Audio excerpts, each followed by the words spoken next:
साथियों, जय श्री राम, जय हनुमान।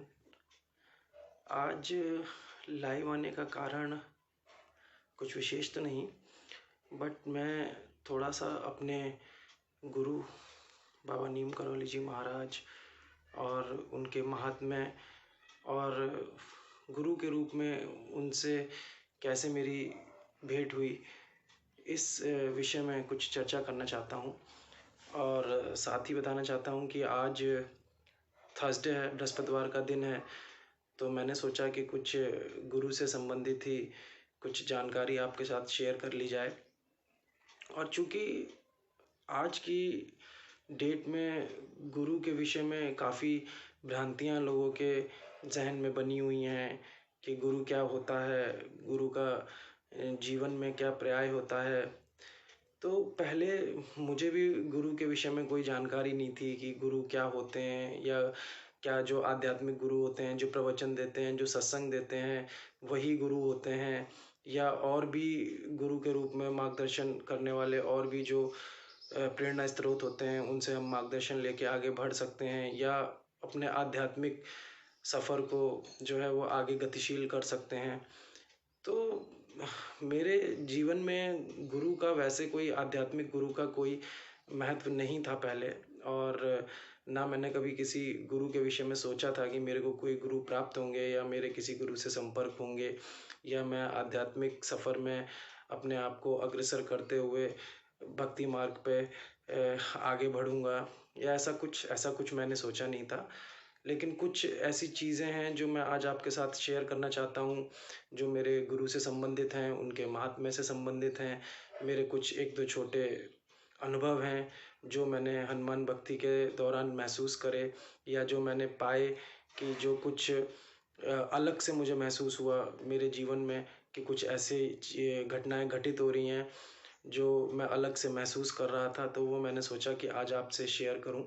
तो इसलिए आज बृहस्पतिवार का दिन है, गुरुदेव का दिन है, गुरु महाराज का दिन है, तो इसलिए मैंने सोचा कि आज कुछ आपके साथ गुरु से संबंधित शेयर करता हूँ। तो मैं आपको बताना चाहता हूँ कि अभी कुछ 4-5 साल से मैं हनुमान जी की आराधना, उनकी भक्ति, या जो भी मेरे स्तर से बन पड़ता है वो मैं कर रहा था।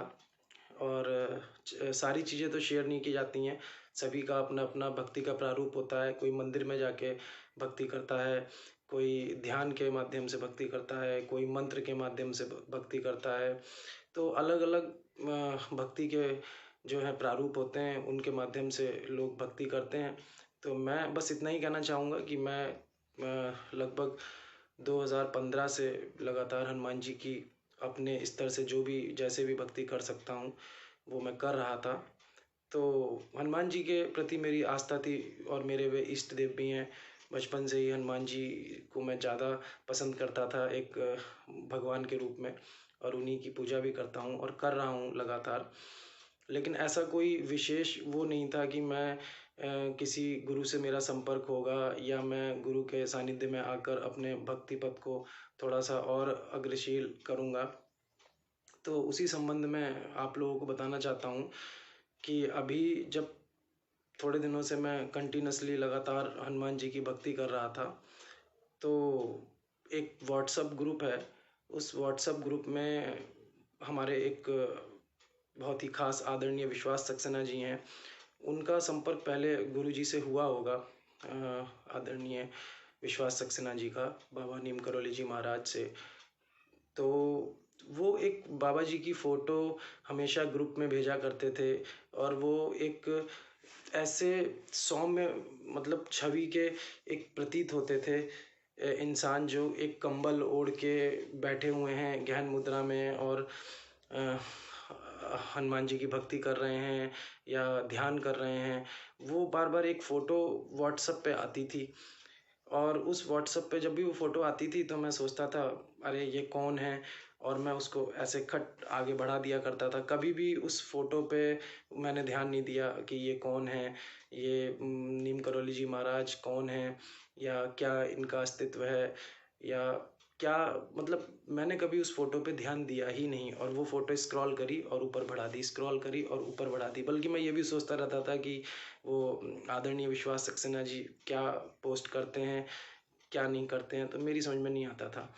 लेकिन जब थोड़े दिनों बाद मैं आध्यात्म से जुड़ते हुए कुछ कुछ चीज़ें फेसबुक पे, कुछ व्हाट्सएप पे, कुछ यूट्यूब पे पढ़ता रहता था, देखता रहता था, तो एक ऐसी चीज़ मेरे मतलब जहन में आई कि क्या भक्ति मार्ग पे या आध्यात्म में आगे अग्रसर होने के लिए किसी गुरु का होना जरूरी होता है, या आप अपने आप खुद ही पूजा अर्चना पाठ या भक्ति करके आप आध्यात्म के मार्ग पे अग्रसर हो सकते हो।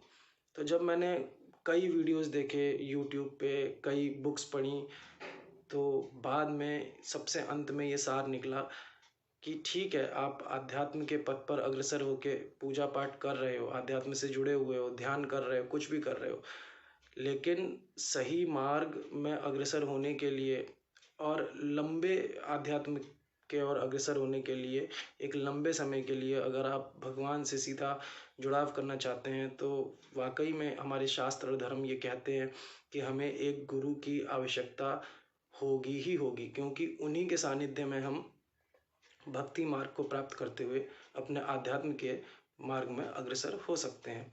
गुरु की आवश्यकता 100% होती ही होती है। ये चीज़ मैंने कई व्हाट्सएप, बुक्स, किताबें, यूट्यूब, कई माध्यमों से मैंने जाना कि गुरु की तो आवश्यकता है ही। तो जब गुरु की आवश्यकता है, तो गुरु दो प्रकार से हो सकते हैं। एक गुरु हो सकते हैं लाइव, लाइव मतलब जीवित, जो हमारे समक्ष हों, जो हमें समझा सकें, जो हमें बता सकें कि आपको किस तरीके से भक्ति मार्ग पे आगे बढ़ना है, आध्यात्म में क्या क्या चीज़ें ऐसी हैं जिसको अपने आप को अपने जीवन में मनन करना है। और दूसरा पहलू ये है कि वो आपके गुरु ऐसा हो सकते हैं जो ब्रह्मलीन हो चुके हों। और ब्रह्मलीन का मतलब, जैसे मेरे गुरु जिनको मैंने अपना गुरु माना है, आदरणीय बाबा नीम करोली जी महाराज, ये ब्रह्मलीन हो चुके हैं, समाधिस्थ हैं। बाबा का समाधि आश्रम वृंदावन में है, मथुरा में। और बाबा का तपोवन भूमि जहाँ बाबा ने तप किया था, वो नैनीताल के पास अल्मोड़ा भवाली के रास्ते होते हुए अल्मोड़ा में पड़ता है, जिसको कैंची धाम के नाम से भी जाना जाता है।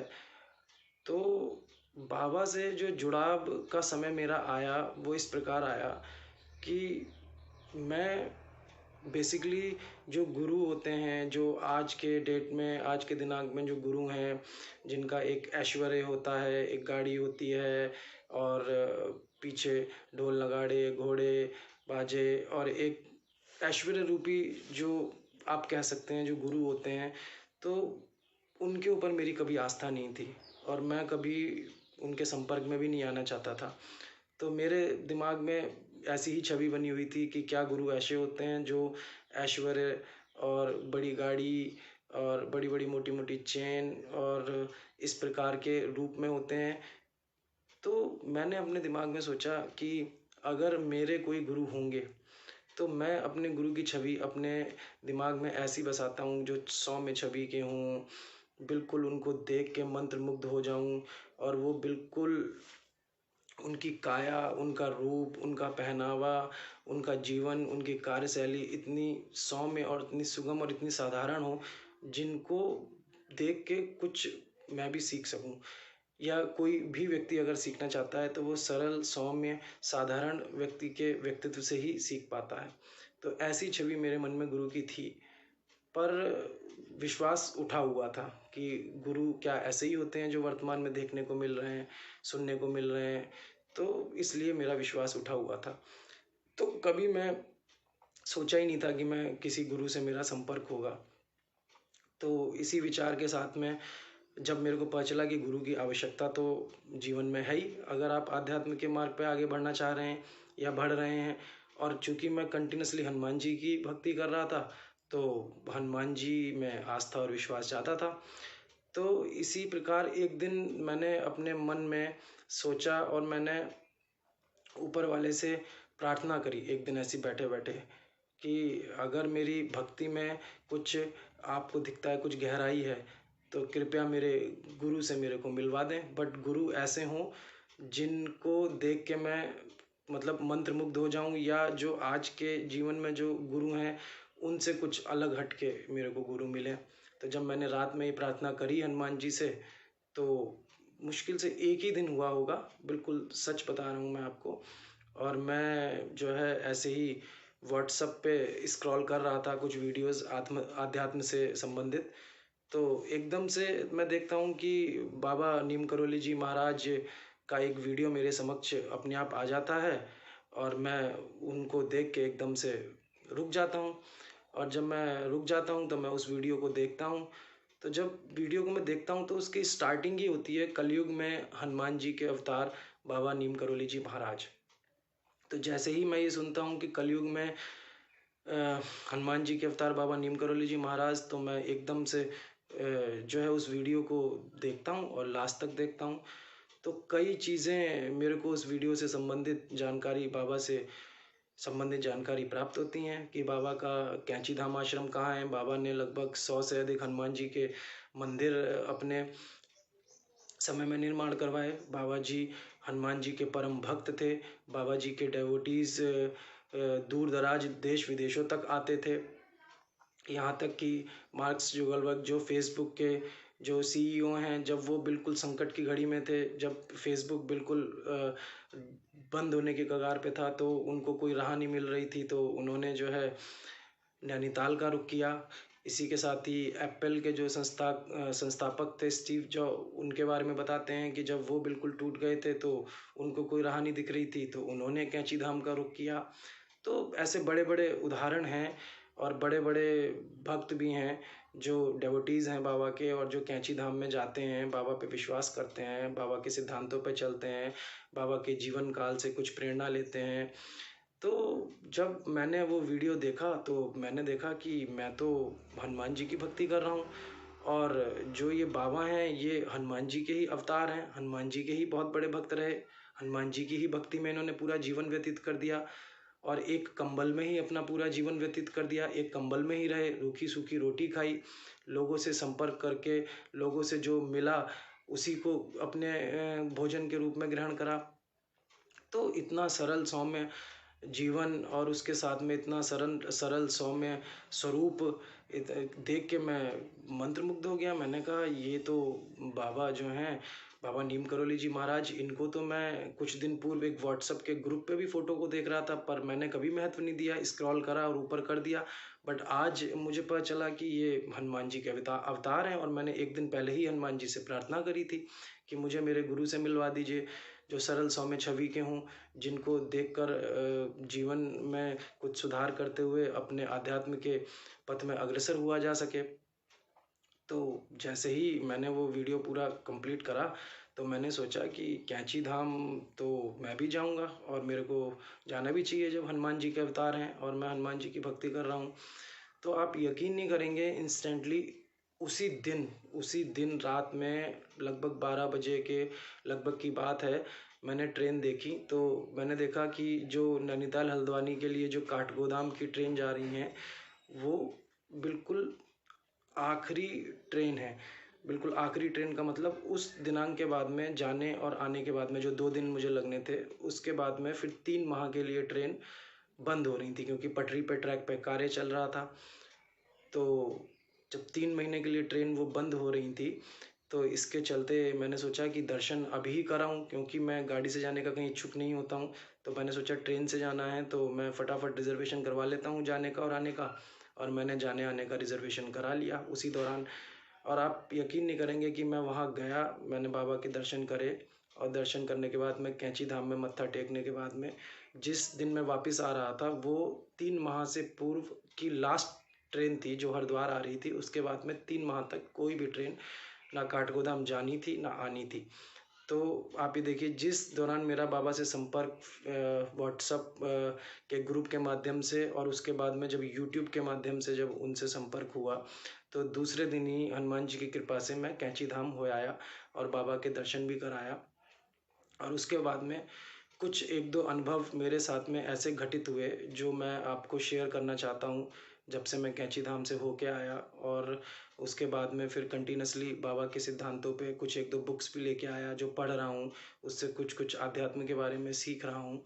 तो अनुभव कुछ ऐसे हैं एक दो जो मैं आपको बताना चाहता हूँ कि जब मैं वहाँ से आया लौट के, तो एक छोटी सी बाबा की तस्वीर लेके आया था, छोटी सी।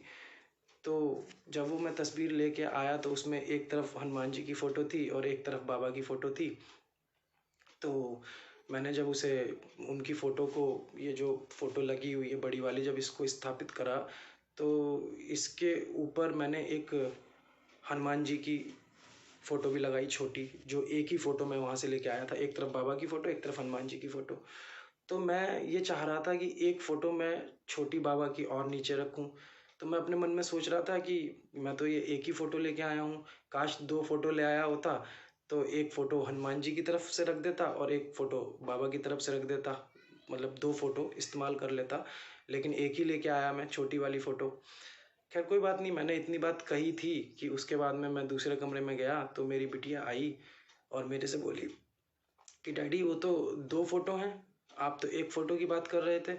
मैंने कहा 2 फ़ोटो कैसे? अभी तो मैं एक ही फ़ोटो देख के आया हूँ। नहीं, उसने कहा नहीं डैडी वो तो 2 फ़ोटो हैं। जब मैं गया उस कमरे में तो बिटिया ने दिखाया वो 2 फ़ोटो थी। तो मैंने कहा अरे ये कैसे हो गया 2 फ़ोटो? चलिए खैर कोई बात नहीं, मैंने एक तरफ से हनुमान जी की फ़ोटो रख दी और एक तरफ से बाबा की फ़ोटो रख दी। जैसा कि आप देख रहे होंगे इस बड़ी वाली फ़ोटो के ऊपर एक फ़ोटो लगी हुई है, वो हनुमान जी की है, और एक फ़ोटो नीचे लगी हुई है, इधर इधर, ये बाबा की फ़ोटो है। तो अगर आप परिकल्पना करें तो आप ये सोच सकते हैं कि वो 2 फ़ोटो जो थीं आपस में वो चिपकी हुई थी। अगर आप परिकल्पना करें, सोचें, तो वो बच्ची ने छुटाई और वो 2 हो गई। या आप ये सोचें कि मैंने 2 मिनट पहले ऐसा कहा कि काश मैं 2 फ़ोटो ले आता, एक बाबा की और एक हनुमान जी की अलग-अलग से, तो मैं उन फ़ोटो को अलग-अलग लगा लेता। लेकिन 5 मिनट के अंदर ही वो फ़ोटो 2 हो गई। तो ये एक छोटा-सा अनुभव है। और दूसरा एक अनुभव और शेयर करना चाहूँगा मैं कि मुझे पता भी नहीं था, अभी कुछ दिन पहले मैं चंडी घाट के पुल से होते हुए चंडी देवी के मंदिर से लौट रहा था, तो मेरे आगे एक टाटा सूमो जा रही थी। तो उस टाटा सूमो पे एक हनुमान जी का स्टिकर लगा हुआ था, रौद्र रूप का। और उस स्टिकर के बारे में मुझे कुछ पता नहीं था, बट हनुमान जी का स्टिकर था और वो मैं आपको दिखाता भी हूँ। वो स्टिकर कैसा स्टिकर है, वो स्टिकर, ये ये वाला स्टिकर, ये स्टिकर टाटा सूमो के पीछे लगा हुआ था। तो जब ये स्टिकर मैंने देखा तो ऐसे ही प्रणाम करा दूर से, हनुमान जी प्रणाम, और देख के चल दिया वहाँ से। कोई बड़ी बात नहीं है, हनुमान जी का स्टिकर लगा हुआ है, देखा, प्रणाम करा, चल दिया वहाँ से। उसके बाद मैं दूसरे दिन जब मैं घर से निकला तो एक कार जा रही थी कोई, उस कार के पीछे फिर ये स्टिकर मेरे को मिला। मैं पीछे पीछे, कार आगे आगे, चलिए कोई बात नहीं, प्रणाम करा, चल दिया। उसके बाद मैं तीसरे दिन फिर घर से निकला तो देखा एक और कोई गाड़ी जा रही है, उसके पीछे यही स्टिकर लगा हुआ है, गाड़ी आगे आगे, मैं पीछे पीछे, मैंने फिर प्रणाम किया। इसी प्रकार अब ये मेरे साथ रोज होने लगा। जब भी मैं घर से निकला तो देखा कोई भी गाड़ी जा रही है, उसके आगे हनुमान जी का ये स्टिकर, हनुमान जी आगे आगे, मैं पीछे पीछे, प्रणाम किया, चल दिया। उसके बाद में तो फिर ये सिलसिला चालू हो गया। जिस दिन मैं चौथे पाँचवें दिन निकला तो देखा एक बाइक के ऊपर ये स्टिकर मेरे सामने। फिर अगले दिन निकला तो देखा ई रिक्शा के पीछे ये स्टिकर। फिर अगले दिन निकला तो देखा स्कूटर के पीछे ये स्टिकर। फिर आगे निकला, देखा बस के पीछे ये स्टिकर। और मतलब जब भी मैं निकला तो, मतलब आप ये सोचिए कि मैं जब भी घर से निकला तो आगे जो है कोई ऐसी गाड़ी जा रही है जिसमें ये स्टिकर लगा हुआ है और मैं पीछे जा रहा हूँ और हनुमान जी के दर्शन हो रहे हैं, मैं उन्हें प्रणाम कर रहा हूँ। लेकिन क्या, अब ये घटना अकस्मात घटित हो रही है। स्टिकर तो वैसे हजारों गाड़ियों में लगे हुए हैं, बट बार बार मेरे समक्ष ही क्यों, मेरे सामने ही क्यों आ रहे हैं।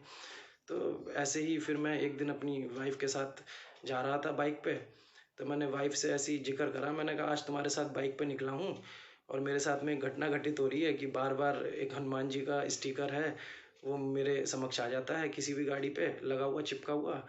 पता नहीं इत्तेफाक है या क्या है। तो उनने कहा कि आज दिखा, मैंने कहा आज तो नहीं दिखा, अब तुम्हारे साथ हो तो नहीं दिखा। तो उन्होंने कहा अच्छा चलो हो सकता है ऐसे ही होगा, तो आपको लग रहा है। मैंने कहा चलिए ठीक है। बस इतनी बात थी और मैं थोड़ा सा आगे चला तो देखा एक आगे ऑटो जो है विक्रम जा रहा है, उसके पीछे यही स्टिकर फिर मेरे सामने आ गया। मैंने अपनी वाइफ से कहा, मैंने कहा देखो लो, हनुमान जी के दर्शन हो गए, प्रणाम करो। तो उसने भी इस बात को स्वीकार करा कि हाँ, ये तो आपने अभी कहा और ऐसा हो गया। तो कहने का मतलब ये है कि ये कुछ घटनाएँ ऐसी घटित मतलब हुई उसके बाद में मेरे साथ में कुछ मेरा ऐसा अनुभव है। और भी कई घटनाएँ कभी और शेयर करूँगा। ये एक छोटी-सी 1-2 घटनाएँ थी जो मैंने आपके साथ बाबा से संबंधित, उनके महात्म्य से संबंधित शेयर करी। और दूसरा, मैंने ये पाया कि वाक़ई में कलयुग में हनुमान जी के साक्षात अवतार हैं, बाबा नीम करोली जी महाराज। और मेरा ईश्वर की कृपा से, हनुमान जी की कृपा से उनसे जो है जुड़ाव हुआ। और देश विदेश तक बाबा के भक्त जो हैं वो डेवोटीज़ जो हैं वो बाबा से उन्होंने बहुत कुछ सीखा है। और हनुमान भक्ति को ही आराध्य मान के वो हनुमान भक्ति के मार्ग पे ही अग्रसर हैं, वो जितने भी डेवोटीज़ हैं जो बाहर कंट्रीज़ में जो रहते हैं। तो ये तो रही बाबा के महात्म्य से संबंधित एक मेरा अनुभव। ऐसे ही हज़ारों हज़ारों अनुभव ऐसे डेवोटीज़ के हैं जो बाबा से जुड़े और बाबा के महात्म्य को उन्होंने अपने आँखों से देखा भी, जो उस समय होंगे। अब तो खैर बाबा समाधिस्थ हैं। और बाबा की और भी बहुत ऐसी घटनाएँ हैं जो उनके डेवोटीज़ ने महसूस करी हैं, शेयर भी करी हैं। ये तो 1-2 मेरे अनुभव थे जो मैंने आपके साथ शेयर करे। और इसी के साथ में मैं आपको इस स्टिकर से संबंधित भी कुछ बताना चाहता हूँ। जो ये स्टिकर मैंने भी आपको दिखाया हनुमान जी के रौद्र रूप का, एक्चुअली में जब मैंने नेट पे सर्च करा कि ये स्टिकर कहाँ से आया और ये स्टिकर है क्या, तो मुझे पता चला कि ऐसे ही कोई कार्टूनिस्ट था और हनुमान जी का भक्त था। उसके कुछ दिमाग में आया कि मैं एक स्टिकर बनाऊँ, और उसने वो स्टिकर बनाया और वो स्टिकर बन गया। तो वो देख के डर गया, उसने कहा ये तो हनुमान जी का रौद्र रूप है। जबकि हनुमान जी का इस तरह का रूप, रौद्र रूप, कहीं भी शास्त्रों में कहीं जिक्र नहीं है और ना कहीं किसी ने मतलब देखा है इस तरह का। बट ये स्टिकर बन गया।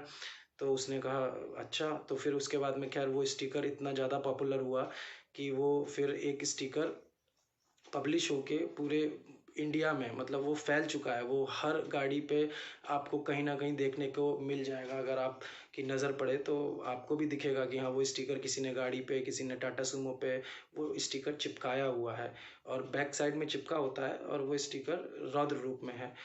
तो ये स्टिकर के बारे में मेरे को जानकारी प्राप्त हुई कि किसी कार्टूनिस्ट के द्वारा बनवाया गया था, और बहुत फेमस मतलब स्टिकर अब वो हो गया है जो व्हीकल पे लोग चिपका लेते हैं।